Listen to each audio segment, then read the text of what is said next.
தந்தி podcast தொகுப்புக்கு உங்களை வரவேற்பது நான் காயத்ரி மோகன். உலக பொருளாதாரம் சீர்குலைந்திருக்கக்கூடிய இந்த காலகட்டத்தில் உலக அளவில் மத்திய வங்கிகள் எல்லாம் தங்கத்தை குவிக்கிற வேகம் பல தசாப்தங்களாக இல்லாத அளவுக்கு உயர்ந்திருக்கு. உலக பொருளாதாரம் இப்போ ஒரு புது கட்டத்தை நோக்கி நகர்ந்துட்டு வருது. வல்லுநர்கள் எல்லாம் இது ஸ்ட்ரக்சரல் வாலட்டிலிட்டி, நிலையற்ற தன்மை கொண்ட கட்டமைப்பு அப்படின்னு சொல்றாங்க. அதாவது பொருளாதார வளர்ச்சி தடைப்பட்ட நிலையில பணவீக்கம் மட்டும் தொடர்ந்துகிட்டே இருக்கிற ஒரு நிலை. உதாரணமா அமெரிக்கா, ஐரோப்பா, ஜப்பான் மாதிரியான நாடுகளில் வட்டி விகிதங்கள் விண்ணை முட்டும் அளவுக்கு உயர்ந்திருக்கு. ஆனால் அதற்கு பிறகும் விலைவாசி உயர்வு சீரா கட்டுப்படுத்தப்படலை. இதுதான் வல்லுநர்கள் சொல்ற அந்த ஸ்ட்ரக்சரல் வாலட்டிலிட்டி. குறிப்பா பொருளாதாரத்தின் அடித்தளத்திலேயே ஏற்பட்ட ஒரு மாற்றம். இதே விஷயத்தை தான் பேங்க் ஃபார் இன்டர்நேஷனல் செட்டில்மெண்ட்ஸ் ஒரு அறிக்கையா வெளியிட்டிருக்கு. அதுபடி முன்னேறிய நாடுகளில் பொருளாதார வளர்ச்சி இப்போ 2% கீழே இருக்கு.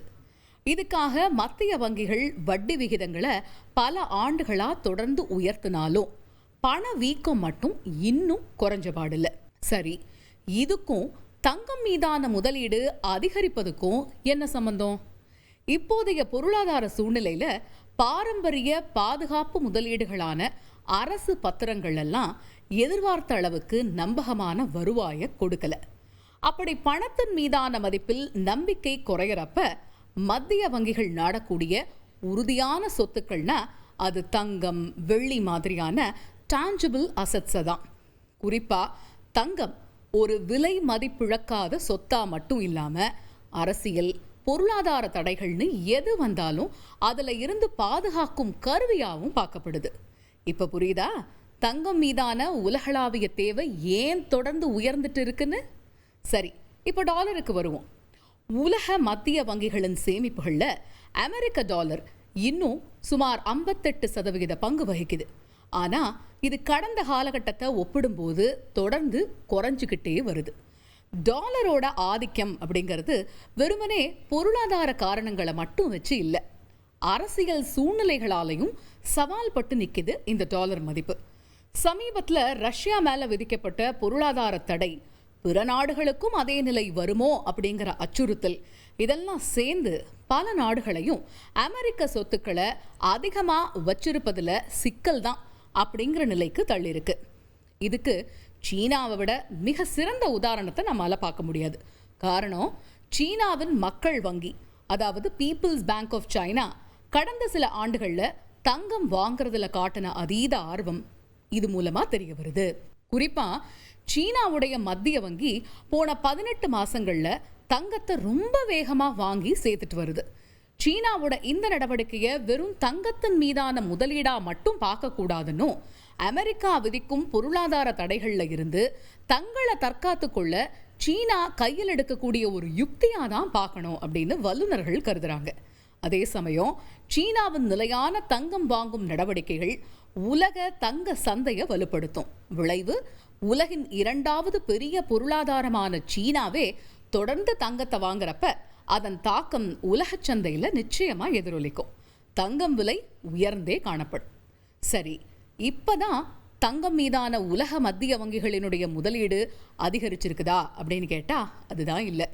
உலகின் முக்கியமான மத்திய வங்கிகள் கடந்த 10 ஆண்டுகளில் தங்கம் வாங்குறதுல அசாதாரண வேகத்தை எட்டியிருக்கு. மத்திய வங்கிகளால் 2014 சுமார் 601 டன் தங்கம் வாங்கப்பட்டிருக்கு.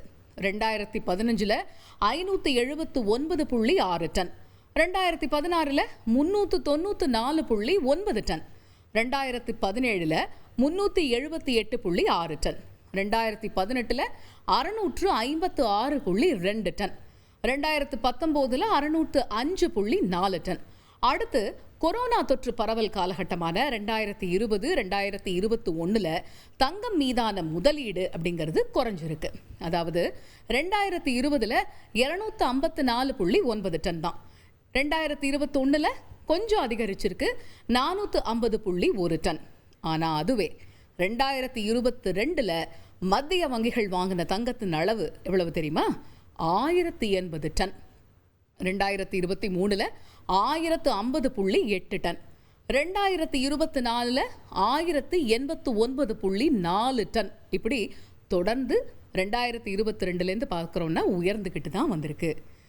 இதை இன்னும் தெளிவாக பார்த்தா 2014-16 காலகட்டத்தில் மொத்தம் 1575.7 டன் தங்கம் வாங்கப்பட்டிருந்த நிலையில் 2022-24 காலகட்டத்தில் அப்படியே ரெட்டிப்பா மொத்தம் 3220.2 டன் தங்கம் வாங்கப்பட்டிருக்கு.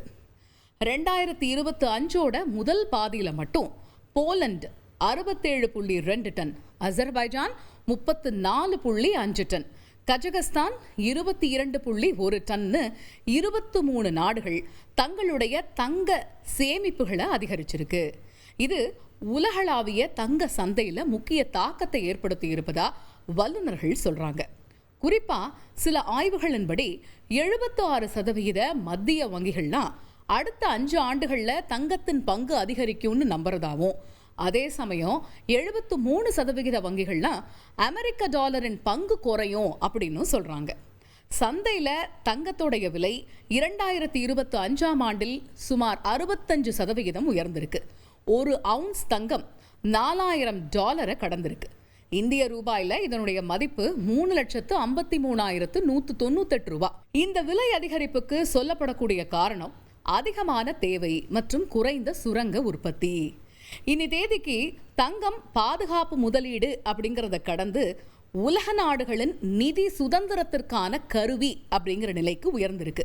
டாலருடைய ஆதிக்கம் குறையறதும் தங்கத்தின் நிலைத்தன்மையும் உலக நிதி சமநிலையை மாற்றும் வகையில் செயல்படும்னு கணிக்கப்படுது.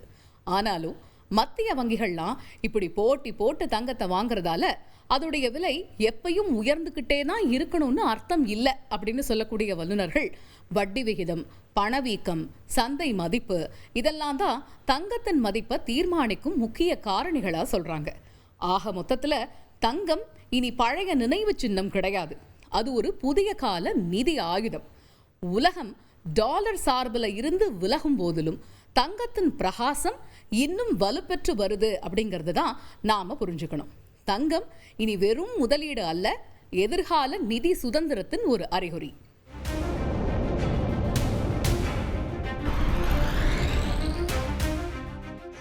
$2,62,00,000 அதிகமான மக்களின் உள்ளங்களை வென்ற தந்தி டிவியின் டிஜிட்டல் தளங்கள்.